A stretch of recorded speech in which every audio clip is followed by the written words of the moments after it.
নমস্কার বন্ধুরা, SK online ক্লাসে সকলকে স্বাগত জানাই। আমাদের এই চ্যানেলের মাধ্যমে আমরা যে এএনএম জিএনএম 2022 এন্ট্রান্স এক্সামিনেশনের ক্লাস শুরু করেছি। আজকে জীবনবিজ্ঞানের 6 নম্বর ক্লাস।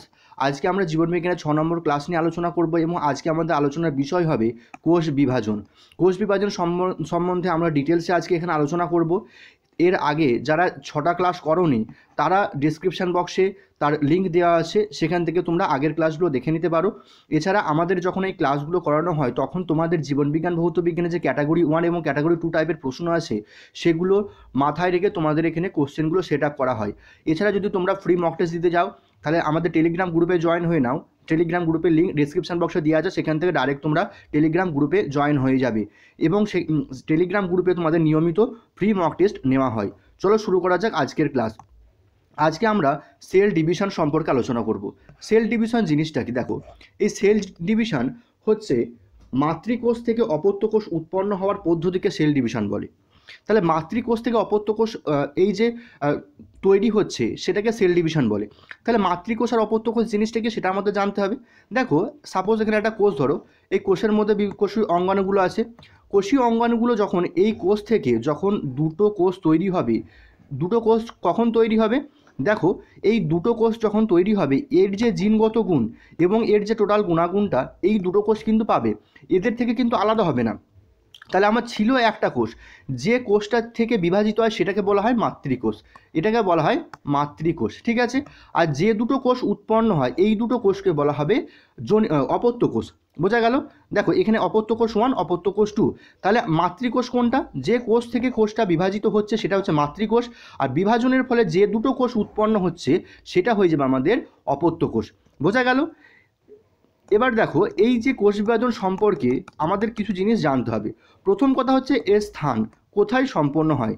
দেখো, এই যে কোষ বিভাজনটা এটা প্রাণীকোষের সাইটোপ্লাজমে, প্রাণীকোষে সাইটোপ্লাজমে এটা তো সম্পন্ন হয়। এবং উদ্ভিদ কোষে কোথায় হয়? উদ্ভিদ দেহে এটা সাধারণত সেল প্লেট, উদ্ভিদ দেহে এটা হয় সেল প্লেটে। বোঝা গেল? তাহলে কোথায় হচ্ছে? প্রাণী কোষে এটা হচ্ছে তোমার সাইটোপ্লাজমে প্রাণীদেহে, আর উদ্ভিদ দেহে হচ্ছে এটা সেল প্লেটে। এই যে কোষ বিভাজন সম্পর্কে অনেকের অনেক মতবাদ আছে, ঠিক আছে। অনেকের অনেক মতবাদ আছে এই কোষ বিভাজন সম্পর্কে। এই যে কোষ বিভাজনটা হবে, এই যে কোষ বিভাজনটা হচ্ছে, এই নিয়ে অনেক বিজ্ঞানী অনেক মতবাদ প্রকাশ করেছে। দেখো, প্রথমে আমাদের যে বিজ্ঞানীটা আসছে, 1 নম্বরে আমাদের যে বিজ্ঞানীটা আসবে সেটা হচ্ছে বিজ্ঞানী ফ্লেমিং। বিজ্ঞানীকে ফ্লেমিং, বিজ্ঞানী ফ্লেমিং। তিনি কি বললেন? তিনি 1882 সালে তিনি যে একটা তত্ত্ব প্রকাশ করলেন এবং তিনি প্রথম, এই বিজ্ঞানী ফ্লেমিং প্রথম মাইটোসিস, এই মাইটোসিস কোষ বিভাজনটা তিনি প্রথম পরিলক্ষিত করলেন। তাহলে 1 নম্বর বিজ্ঞানী আমাদের কার কথা মনে রাখতে হবে? বিজ্ঞানী ফ্লেমিং, যিনি মাইটোসিস কোষ বিভাজন আবিষ্কার করেছিলেন। 2 নম্বর বিজ্ঞানী আমাদের আসছে বিজ্ঞানী হচ্ছে মোরে এবং বিজ্ঞানী হচ্ছে ফার্মার। বিজ্ঞানী মোরে এবং বিজ্ঞানী ফার্মার 1905 সালে তারা আবিষ্কার করলেন কি? তারা মিওসিস কোষ বিভাজন আবিষ্কার করলেন। কি? মিওসিস। তাহলে মিওসিস কোষ বিভাজনকে আবিষ্কার করলেন মোরে এবং ফার্মার, আর মাইটোসিস হচ্ছে ফ্লেমিং। এবার 3 নম্বর বিজ্ঞানী আসছে বিজ্ঞানী রিমার্ক।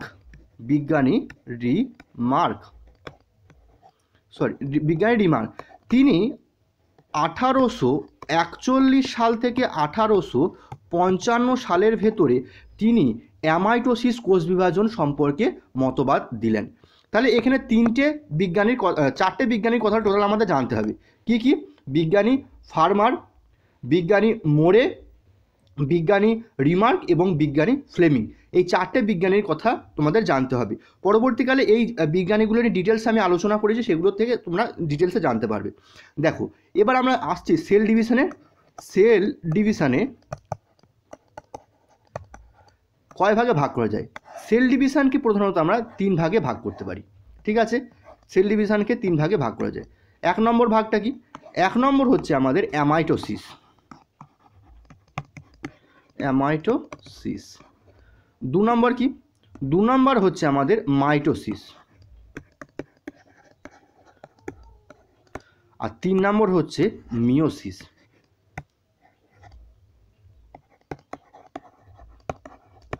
এই তিনটে সেল ডিভিশন কিন্তু আমাদের ডিটেলসে জানতে হবে। তাহলে প্রথম কি হচ্ছে আমাদের অ্যামাইটোসিস। এই অ্যামাইটোসিস সেল ডিভিশন কোথায় হয় না হয় চলো আমরা ডিটেলসে দেখে নিই। প্রথমে এই সেল ডিভিশন সম্পর্কে তোমাদের যে কথাগুলো বললাম, দেখো মাতৃকোষ থেকে অপত্য কোষ উৎপন্ন হওয়ার পদ্ধতিকে কী বলা হয়? কোষ বিভাজন বলা হয়। বোঝা গেল? মাতৃকোষ থেকে অপত্য কোষ উৎপন্ন হওয়ার পদ্ধতিকে কোষ বিভাজন বলে। কোষ বিভাজনকে 3 ভাগে ভাগ করা যায়, এখনই বললাম অ্যামাইটোসিস, মাইটোসিস এবং মিওসিস। এই 3 প্রকার কোষ বিভাজন সাধারণত দেখা যায়। কোথায় হয় কোষ বিভাজন? প্রাণী দেহে হচ্ছে সাইটোপ্লাজম এবং উদ্ভিদ দেহে সেল প্লেট। উদ্ভিদ দেহে কোথায় হচ্ছে সেল প্লেট, এটা হয়ে যায়। বিজ্ঞানী ফ্লেমিং মাইটোসিস শব্দটি প্রবর্তন করেছিলেন। তাহলে মাইটোসিস শব্দটিকে প্রবর্তন করেছিলেন বিজ্ঞানী ফ্লেমিং। বিজ্ঞানী ফার্মার এবং মোরে মিওসিস কোষ বিভাজন ব্যাখ্যা করেছিলেন। ফার্মার এবং মোরে কী করেছিলেন? মিওসিস কোষ বিভাজন এবং বিজ্ঞানী রিমার্ক অ্যামাইটোসিস কোষ বিভাজন আবিষ্কার করেছিলেন। তাহলে বোঝা গেল তোমাদের এই ডিটেলসটা। এবার চলো আমরা দেখে নিই। আমাদের প্রথমে আসছে অ্যামাইটোসিস। দেখো অ্যামাইটোসিস কোষ বিভাজনটা কোথায় হয় সেটা আমাদের আগে জানতে হবে। তাহলে 1 নম্বর হচ্ছে অ্যামাইটোসিসের আমাদের স্থান জানতে হবে। অ্যামাইটোসিস কোথায় হচ্ছে? অ্যামাইটোসিস সাধারণত নিম্ন শ্রেণীর প্রাণীতে, নিম্ন শ্রেণীর জীবে দেখা যায়, যেমন ব্যাকটেরিয়া, অ্যামিবা, ঠিক আছে, ব্যাকটেরিয়া, অ্যামিবা, ইস্ট। এই যে এককোষী প্রাণীতে, সাধারণত এই এককোষী প্রাণীতেই হচ্ছে এই অ্যামাইটোসিস কোষ বিভাজন দেখা যায়। এবার অ্যামাইটোসিস কোষ বিভাজনটা হয় কি?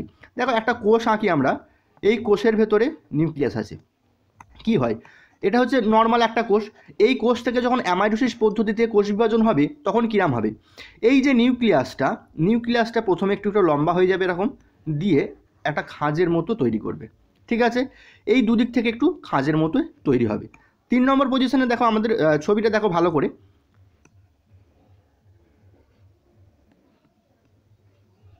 তাহলে নিউক্লিয়াসটা দুদিকে সরে গেল।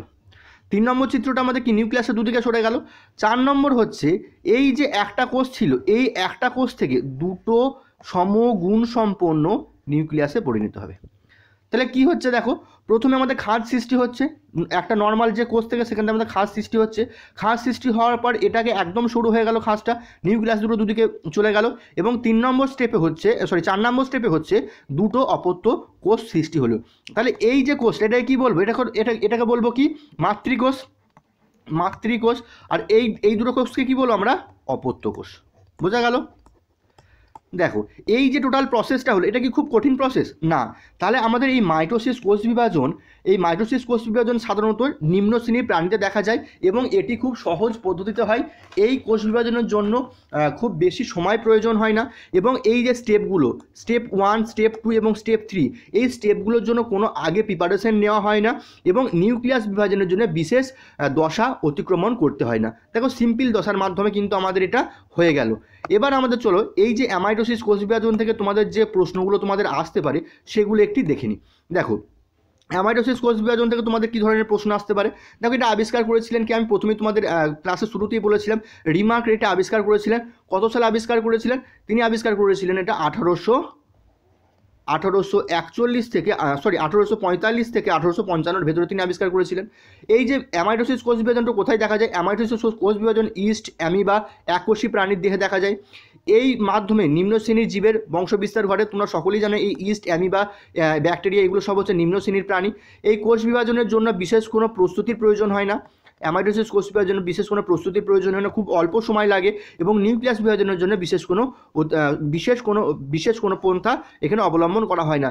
সিম্পলভাবে কিন্তু এটা বিভাজিত হয়ে যায়। বোঝা গেল? চলো এবার দেখে নিই আমাদের 2 নম্বর কী ছিল। প্রথম হচ্ছে অ্যামাইটোসিস হলো।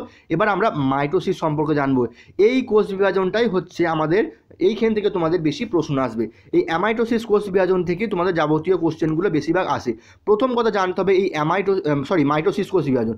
মাইটোসিস কোষ বিভাজন হয় কোথায়? মাইটোসিস কোষ বিভাজন সাধারণত প্রোক্যারিওটিক কোষে হয়, অর্থাৎ আদর্শ কোষে। অর্থাৎ যে সমস্ত প্রাণীগুলো আমরা খালি চোখে দেখতে পাই, সমস্ত প্রাণীর দেহে কিন্তু এই মাইটোসিস কোষ বিভাজন হয় এবং এই মাইটোসিস কোষ বিভাজনের বিভিন্ন পর্যায় আছে, এইগুলো ভালো করে জানতে হবে।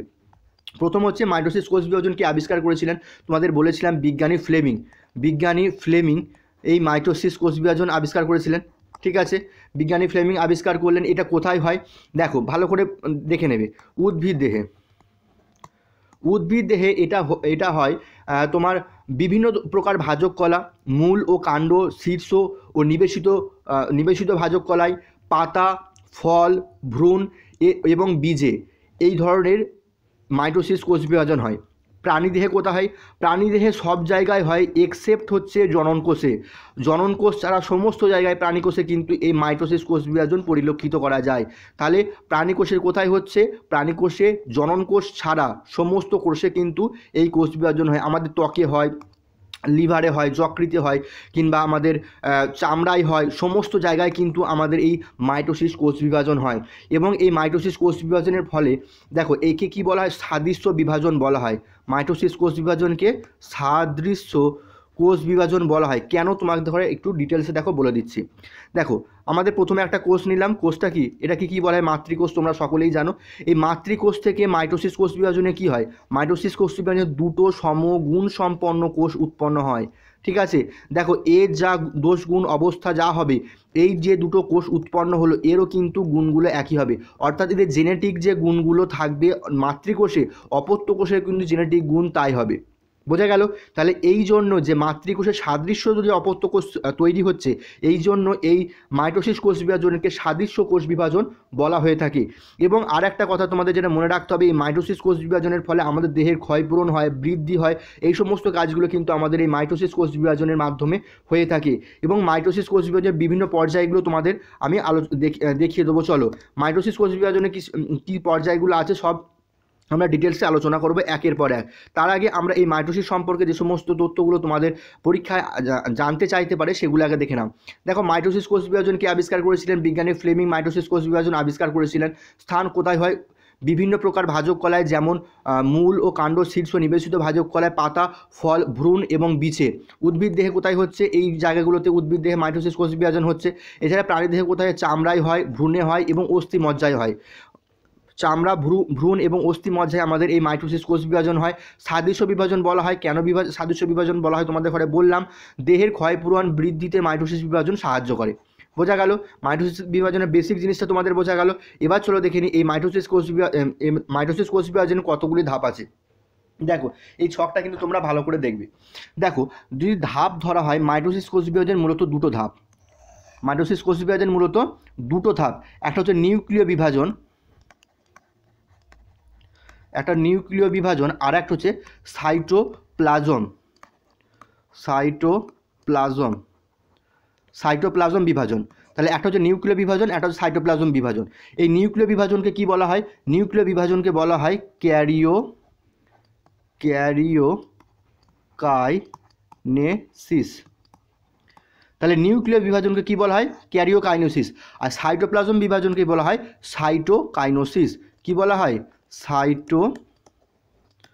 সাইটোকাইনেসিস। তাহলে নিউক্লিয় বিভাজনের মাইটোসিস কোষ বিভাজনের কটি ধাপ? একটা হচ্ছে নিউক্লিয় বিভাজন, আর একটা হচ্ছে সাইটোপ্লাজম বিভাজন। নিউক্লিয় বিভাজনকে বলা হয় ক্যারিওকাইনেসিস এবং সাইটোপ্লাজম বিভাজনকে বলা হয় সাইটোকাইনেসিস। বোঝা গেল? এবার এই নিউক্লিয় বিভাজনের বিভিন্ন ধাপগুলো আমাদের জানতে হবে। নিউক্লিয় বিভাজনে আবার টোটাল হচ্ছে 4টে ধাপ। একটা হচ্ছে প্রোফেজ, একটা হচ্ছে মেটাফেজ, একটা হচ্ছে অ্যানাফেজ, একটা হচ্ছে telophase. Prophase, metaphase, anaphase, telophase. তাহলে নিউক্লিয় বিভাজনের কটি ধাপ? Prophase, metaphase, anaphase, telophase. এছাড়া আর একটি ধাপ আছে যেটা হচ্ছে ইন্টারফেজ। এই ইন্টারফেজ কখন হয়? এই প্রোফেজের আগে হচ্ছে ইন্টারফেজ দশা সম্পন্ন হয়। এবার তোমাদের পরীক্ষায় জানতে চাইতে পারে যে মাইটোসিস কোষ বিভাজনের কয়টি ধাপ। মাইটোসিস কোষ বিভাজনের যদি বলে তাহলে তোমাদের হচ্ছে টোটাল 5টা ধাপ। কি? ইন্টারফেজ, প্রোফেজ, মেটাফেজ, অ্যানাফেজ এবং টেলোফেজ। বোঝা গেল? যদি বলে মাইটোসিস কোষ বিভাজনের কয়টি ধাপ, তাহলে কিন্তু টোটাল হবে 5টা। ইন্টারফেজ, প্রোফেজ, মেটাফেজ, অ্যানাফেজ এবং টেলোফেজ। যদি বলে ক্যারিওকাইনোসিস কোষ বিভাজনের কয়টি ধাপ, সেক্ষেত্রে তোমাদের 4টে হবে। কি? Prophase, metaphase, anaphase, telophase. জিনিসটা ক্লিয়ার হলো? দেখো তোমাদের এখানে আমি আর একটু ভালো করে তোমাদের লিখে দিচ্ছি কি আছে। দেখো আমরা নিউক্লিয় বিভাজনটা করি। নিউক্লিয় বিভাজনের কটা ভাগ বললাম? আমাদের টোটাল হচ্ছে 4টে ভাগ। একটা হচ্ছে প্রোফেজ, মেটাফেজ, অ্যানাফেজ এবং টেলোফেজ। বোঝা গেল? আর ইন্টারফেজটা কখন হয়? এই প্রোফেজের আগে।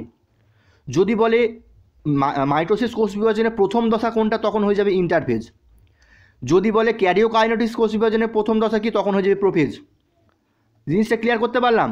এই প্রোফেজের আগে হচ্ছে ইন্টারফেজ হয়। তাহলে আমাদের যদি সিরিয়াল অনুযায়ী সাজায়, ইন্টারফেজ, প্রোফেজ, মেটাফেজ, অ্যানাফেজ এবং টেলোফেজ। বোঝা গেল? এটা হচ্ছে মাইটোসিস কোষ বিভাজনের 5টা ধাপ। আর যদি বলে নিউক্লিয়ার বিভাজন, সেক্ষেত্রে প্রোফেজ, মেটাফেজ, অ্যানাফেজ, টেলোফেজ। এই জিনিসটুকু আমি বোঝাতে পেরেছি। চলো আমরা এবার দেখে নিই এখান থেকে কী ধরনের তোমাদের প্রশ্ন আসতে পারে। দেখো মাইটোসিসের কতগুলি ধাপ, দেখো সর্বদীর্ঘ ধাপ ইন্টারফেজ, সর্বদীর্ঘ ধাপ, সবচেয়ে বেশি সময় লাগে এই হচ্ছে ইন্টারফেজ ধাপটিকে কমপ্লিট করতে। সবচেয়ে ধীরগতি সম্পন্ন ধাপ, যেখানে দেরি হয়, যেখানে বড় হয় সেখানে তো ধীরগতি সম্পন্ন হবে, কারণ এই যে ইন্টারফেজ ধাপটা এটা হচ্ছে একটা দীর্ঘমেয়াদী প্রসেস। এই ইন্টারফেজ ধাপটা হচ্ছে যখন দীর্ঘমেয়াদী হবে তখন ধীরগতি সম্পন্ন হবে। তাহলে ধীরগতি সম্পন্ন এবং হচ্ছে সবচেয়ে দীর্ঘতম ধাপ হয়ে যাচ্ছে আমাদের ইন্টারফেজ। বোঝা গেল? তারপর সবচেয়ে ছোটো অবস্থার ধাপ হচ্ছে অ্যানাফেজ। অ্যানাফেজ হচ্ছে সবচেয়ে ছোটো ধাপ, কারণ অ্যানাফেজ সম্পন্ন হতে খুব কম সময় লাগে, ওই জন্য অ্যানাফেজ হচ্ছে খুব অল্প সময়ের ধাপ। এবং সবচেয়ে দ্রুতগতি সম্পন্ন কি বলছে, দেখো যেখানে কম সময়ে হবে সেখানে তো দ্রুত সম্পন্ন হবে, সেটা হয়ে যাবে আমাদের অ্যানাফেজ। এবং শেষ ধাপ হয়ে যাবে আমাদের টেলোফেজ। চলো এবার প্রত্যেকটা ধাপ ইন্টারফেজ, অ্যানাফেজ, মেটাফেজ, টেলোফেজ সমস্ত জিনিস আমরা ডিটেলসে আলোচনা করি। প্রথমে আমাদের কি আসছে, দেখো ইন্টারফেজ। ইন্টারফেজ জিনিসটা কি, দেখো আমরা একটা কোষ আঁকার চেষ্টা করছি। দেখো এখানে কি আছে, মাইটোকন্ড্রিয়া আছে, গলগি বডি আছে, নিউক্লিয়াস আছে, এন্ডোপ্লাজম রেটিকুলাম আছে, এছাড়া আরও অন্যান্য কোষাঙ্গাণু আছে। ইন্টারফেজ দশায় হয় কি, ইন্টারফেজ হচ্ছে এই নিউক্লিয়াসটা বিভাজিত হয়। আমি নিউক্লিয়াসটা একটু বড় করে আঁকছি। নিউক্লিয়াসে কি থাকে, নিউক্লিয়াসে ক্রোমোজোম থাকে। দেখো নিউক্লিয়াসে ক্রোমোজোম থাকে, ক্রোমোজোমগুলো কি আবার জোড়ায় থাকে। ক্রোমোজোম কিন্তু সিঙ্গেল অবস্থা থাকে না, ওই জন্য দেখি আমরা যখন পড়ি মানব দেহে কতগুলি ক্রোমোজোম আছে, আমরা বলি 23 জোড়া। আমরা 46টা সংখ্যায় বলি, কিন্তু আমরা কি বলি 23 জোড়া। কেন, এই ক্রোমোজোমগুলি হচ্ছে এই নিউক্লিয়াসের ভেতরে কিন্তু জোড়ায় থাকে। ইন্টারফেজ হয় কি, এই যে নিউক্লিয়াসগুলো জোড়ায় আছে, এটা দেখো এই যে জোড়ায় অবস্থা থেকে ইন্টারফেজ দশায় কী হচ্ছে, এগুলো সিঙ্গেল ক্রোমোজোমে পরিণত হচ্ছে। তাহলে ইন্টারফেজ দশায় কী হলো, ক্রোমোজোমগুলো যেগুলো জোড়ায় ছিল সেগুলো হচ্ছে সিঙ্গেলে ভেঙে গেল। তাহলে ইন্টারফেজ দশায় মেন কাজ হচ্ছে এই নিউক্লিয়াসের ক্রোমোজোমগুলোকে বিভক্ত করা। যখন ক্রোমোজোমগুলো বিভক্ত হলো, তাহলে ক্রোমোজোমের ভিতরে আবার কি আছে, আরএনএ আছে, রাইবোনিউক্লিক অ্যাসিড আছে। এই আরএনএকেও বিভাজিত হয়ে গেল। আরএনএটা আছে কোথায়, এই তো ক্রোমোজোমের ভেতরে। তাহলে ক্রোমোজোমগুলো যখন বিভাজিত হলো তখন আরএনএগুলো নিশ্চয়ই বিভাজিত হয়ে গেল। জিনিসটা ক্লিয়ার?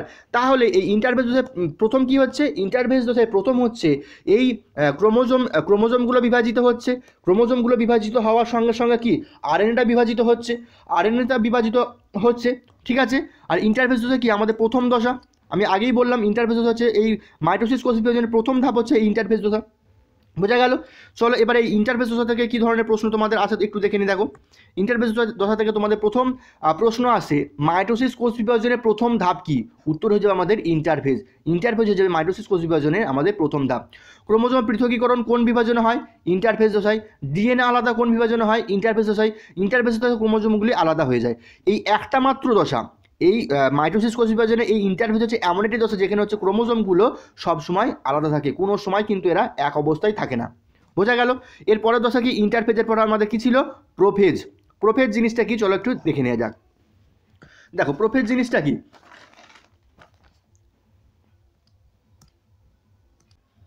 দেখো আমরা ইন্টারফেজ দশায় দেখলাম কি নিউক্লিয়াসের ক্রোমোজোমগুলো আলাদা হয়ে যায়। আর প্রোফেজ দশায় কি নিউক্লিয়াসটা আলাদা হয়ে যায়। এই যে ইন্টারফেজ দশায় আমার কি ক্রোমোজোমগুলো আলাদা হয়ে গেল।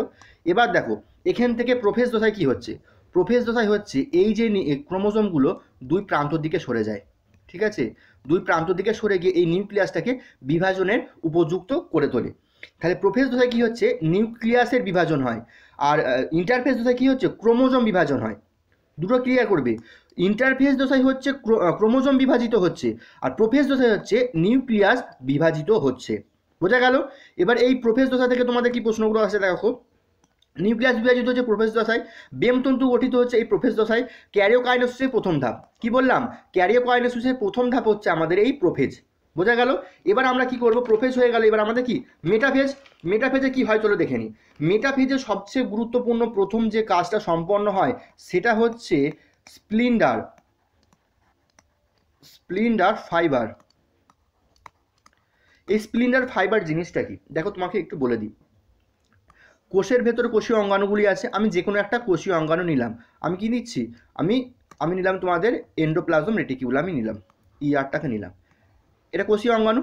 কোষীয় অঙ্গাণুর ভেতরে এই এই যদি কোষীয় অঙ্গাণুটাকে বিভাজিত হতে হয় তাহলে কি করতে হবে, মাঝখানটা একটা দেয়াল তুলতে হবে, মাঝখানটা দেয়াল তুলতে হবে। তো এই দেয়াল তোলার যে কাজটা, অর্থাৎ দুটো একটা কোষীয় অঙ্গাণুর ভেতরটাকে পৃথক করবার জন্য মাঝখানে যে পোর্শনটা একটা দেয়ালের মতো কাজ করে সেটাকেই বলা হয় হচ্ছে এই স্প্লিন্ডার ফাইবার। এই স্প্লিন্ডার ফাইবারের কাজ কি, স্প্লিন্ডার ফাইবার হচ্ছে মেটাফেজ দশায় প্রত্যেকটা কোষীয় অঙ্গাণুকে এই মাঝ বরাবর একটা তন্তু দ্বারা বিভক্ত করে, কিন্তু পুরোপুরি বিভক্ত করতে পারে না, জাস্ট এটা শুরু হয় এই স্প্লিন্ডার ফাইবারটা জাস্ট হচ্ছে মেটাফেজ দশায় কোষীয় অঙ্গাণুগুলোকে মাঝ বরাবর বাঁধন দিতে শুরু করে, বোঝা গেল। এবং দেখো যখন এটা বাঁধন দিচ্ছে অন্য তো কিছু কাজ করছে না, ওই জন্য এই মেটাফেজ হচ্ছে সবচেয়ে ছোট দশা, বোঝা গেল। মেটাফেজ হচ্ছে সবচেয়ে ছোট দশা এবং এই স্প্লিন্ডার ফাইবার হচ্ছে তৈরি হচ্ছে এই মেটাফেজ দশাতে, বোঝা গেল। এই মেটাফেজ দশা থেকে তোমাদের কি প্রশ্ন আসে চলো দেখে নিই। স্প্লিন্ডার ফাইবার গঠিত হয়, প্রথম হচ্ছে আমাদের স্প্লিন্ডার ফাইবার তৈরি হয় সবচেয়ে ছোট দশা এবং সবচেয়ে দ্রুত গতি সম্পন্ন হয়। শুধুমাত্র তো কোষীয় অঙ্গাণুর মধ্যে মাঝ বরাবর এই স্প্লিন্ডার ফাইবারটা কি হয়, বিন্যস্ত হয়, অর্থাৎ তন্তু আকারে এটা বিন্যস্ত হয়। তারপরে কি আছে আমাদের মেটাফেজের পর আছে আমাদের অ্যানাফেজ। অ্যানাফেজে কি হয়, আমাদের মেটাফেজে কি হলো, এটা কোষীয় অঙ্গাণু যদি ধরি, এই মাঝ বরাবর স্প্লিন্ডার ফাইবারটা আমাদের একটা বাঁধন তৈরি করলো, ঠিক আছে।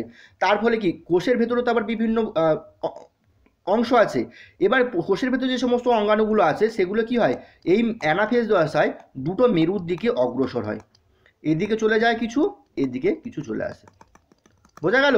তাহলে কোষীয় অঙ্গাণুগুলি মেরুর দিকে গমন করছে হচ্ছে অ্যানাফেজ দশায়, এটা কিন্তু তোমাদের বারবার প্রশ্ন দেয়, কোষীয় অঙ্গাণুগুলি মেরুর দিকে কখন গমন করে, অ্যানাফেজ দশায়, বোঝা গেল। তাহলে অ্যানাফেজ দশাটা বোঝা গেল, কি বলছে, কোষীয় অঙ্গাণুগুলি মেরুর দিকে গমন করে, সবচেয়ে ছোট দশা, সবচেয়ে ছোট দশা এটা হবে না, এটা স্পেন্টিং মিস্টেক আছে, সবচেয়ে ছোট দশা হচ্ছে যে তোমাদের হবে মেটাফেজ, ঠিক আছে, এটা প্রিন্টিং মিস্টেক আছে। যাই হোক তোমাদের কি হবে, অ্যানাফেজ দশা হচ্ছে কোষীয় অঙ্গাণুগুলি মেরুর দিকে গমন করে। এবার আর কি রইল আমাদের, মেটাফেজ হয়ে গেল, অ্যানাফেজ হয়ে গেল, এবার হচ্ছে টেলোফেজ।